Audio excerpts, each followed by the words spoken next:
Hello everyone, it's Lazarus here, and now that the dust has settled and we've also had Predator Badlands, I wanted to give you all a quick review of Alien Earth Season 1. You can check out my Predator Badlands out of the theatre reaction in the link in the description. If you haven't already, please be sure to subscribe and help us reach our first milestone of 100 subscribers. Now let's get into it. This series is created and run by Noah Hawley, best known for Fargo and Legion. He also directs several episodes himself, joined by filmmakers including Austin Vesley, Danielle Crudy, and Brantley Gutierrez. Alien Earth is set in 2120, 2 years before the events of Ridley Scott's original Alien film. Earth in this timeline is controlled by 5 megacorporations: Prodigy, Weyland-Yutani, Lynch, Dynamic, and Threshold. Prodigy, the most innovative of the 5, has developed hybrids, synths infused with human consciousness. Their first prototype is Wendy, played by Sydney Chandler. Everything spirals out of control when a Weyland-Yutani research vessel crash lands in Prodigy City, bringing alien life forms directly to Earth. Wendy and the hybrids are thrown into the aftermath, exploring the alien cargo, encountering multiple terrifying species, and becoming part of a larger corporate power struggle. By the end of the season, the corporations shift dramatically, and Wendy's role, especially in relation to the xenomorph threat, becomes far more influential,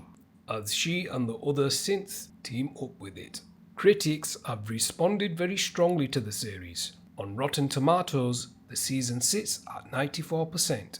On Metacritic, it holds a score of 85. Audience reactions, on the other hand, are more mixed, and on IMDb, the show sits at around 7.2 out of 10. In terms of viewership, Disney reported that Alien Earth drew around 9.2 million global views in its first 6 days across FX, Hulu, and Disney+, making it one of the biggest sci-fi launches in recent years. And Season 2 has already been confirmed, with production expected to begin in London in 2026. There's no official release date yet, but early industry talk suggests a 2027 window if everything stays on schedule. There is a subtle link to Predator Badlands through Weyland-Yutani's synthetic android technology. This is more of a thematic Easter egg than a true crossover, and Badlands has no xenomorphs, so don't expect a direct narrative link. Alien Earth also complements themes explored in Alien Romulus, the midquel, and the wider franchise, particularly Weyland-Yutani's experiments, their obsession with alien biology, and the early steps that eventually lead toward the events of Alien and Aliens. Now getting into what I liked about the show. The season starts incredibly strong.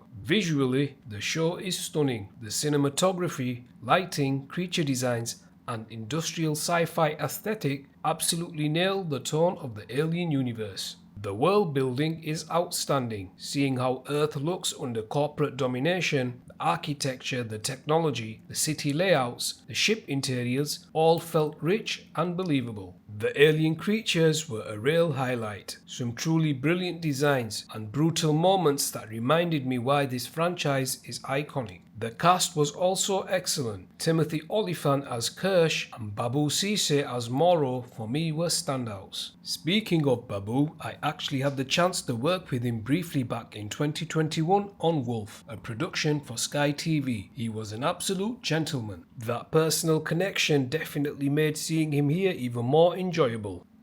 Take a look at your boy here. Now, to keep things balanced, there were some elements that didn't work for me. The narrative loses focus in the second half. The way Wendy and the synths end up aligning with the xenomorphs felt awkward and not fully justified. If you've seen the show, you know exactly what I'm talking about. Then certain lines just didn't fit the tone of the show, especially that moment where one character randomly mentions he has a low sperm count. Why don't you have kids? We tried to have kids, but I have a low sperm count. It felt out of place and unintentionally comedic. And I have to say, Wendy's haircut was terrible. The original Alien films with Sigourney Weaver are masterpieces. This show gets close visually, but the storytelling never fully reaches the cinematic brilliance of those earlier entries, which is understandable. Alien Earth is ambitious, visually incredible, and filled with strong performances and fascinating world building. Still, as a franchise entry, it's bold and engaging, and I'm definitely looking forward to season 2. So what did you all think of the season as a whole? Drop your thoughts down in the comments below. And as always, if you enjoyed this review, hit that like button, subscribe to the channel, and ring that bell so you don't miss out on any future videos. We're also aiming to hit our first big milestone of 100 subscribers, and we truly appreciate your support in helping us get there. Thanks for watching, and I shall see you all in the next one.